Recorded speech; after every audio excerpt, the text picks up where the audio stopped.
Sandy Says Read. Welcome to the channel. This evening we are going to do a review and discussion of the Copperwheat collection by Dwan L. Hearn. This is a series of short stories. It's a very quick anthology, very quick and easy to read. If you wanted to pick it up yourself, you can, because I'm not going to give away spoilers in this review. I am going to tell you that I am slightly freaked out right now because I started to do a review of this horror collection, this scary story collection, and something totally freaky happened on my screen. I mean, like, weird, freaky things, weird lights, stuff. Okay, so I had to stop and start over. So this is take 2 of freaky stuff. Let us begin. Let me give you the specs. All right, the specs are, this book is copyright 2023 by Dwan L. Hearn, and the copyright 2023 is like real recent. Like, this was released in December, okay? Just real recent. So it's brand new. That's what I'm trying to say. It's 60 pages, so it's not long at all. It won't take you long to get through. And it has 4 short stories in the Copperwheat collection and then 1 bonus short story at the end. So let's talk about this Copperwheat collection. Let me find, there we go, the introduction.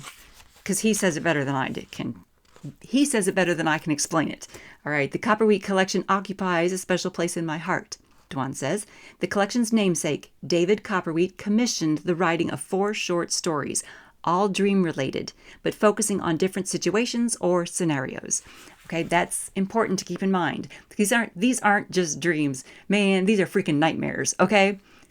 Keep that in mind. I swear I'm not going to give anything away. I'm not going to give spoilers. I'm just going to say some of these stories will like mess with your head. All right, let's start with the first short story, which is called Katie. Katie, this story is told in second person, present tense. It goes from pages 3 through 9.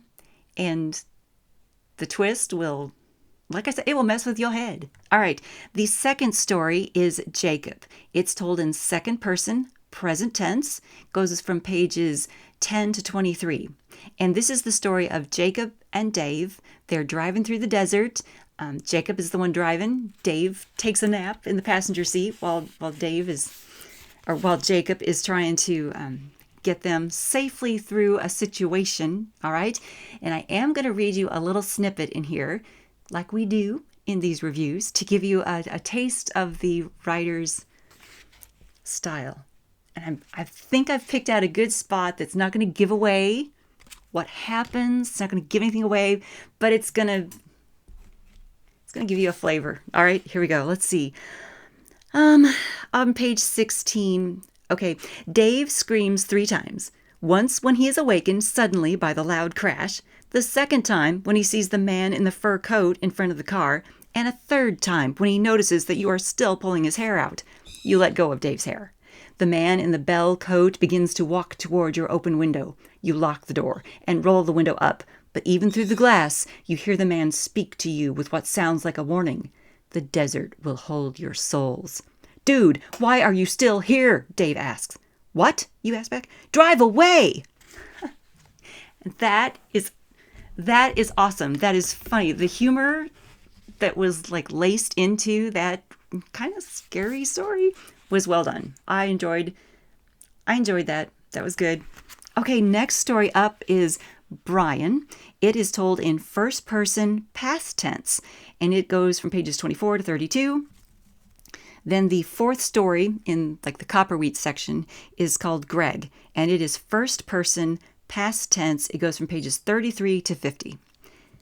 And that was like the guy was waking up from a nightmare into a nightmare. These nicely done. Yeah, scary. That one, it was more psychological. The story about Greg, it was kind of more psychological. I mean, you had to think on that one, which nicely done. Okay, then the final story is Sunflowers. It's told in first person, present tense, goes from pages 52 to 60. And it was not like the other 4. It was almost a breath of fresh air. After having horror and scary things, it was more pleasant. It was more of a introspective, lovely Still had a bit of a twist at the end though, so that was very nicely done.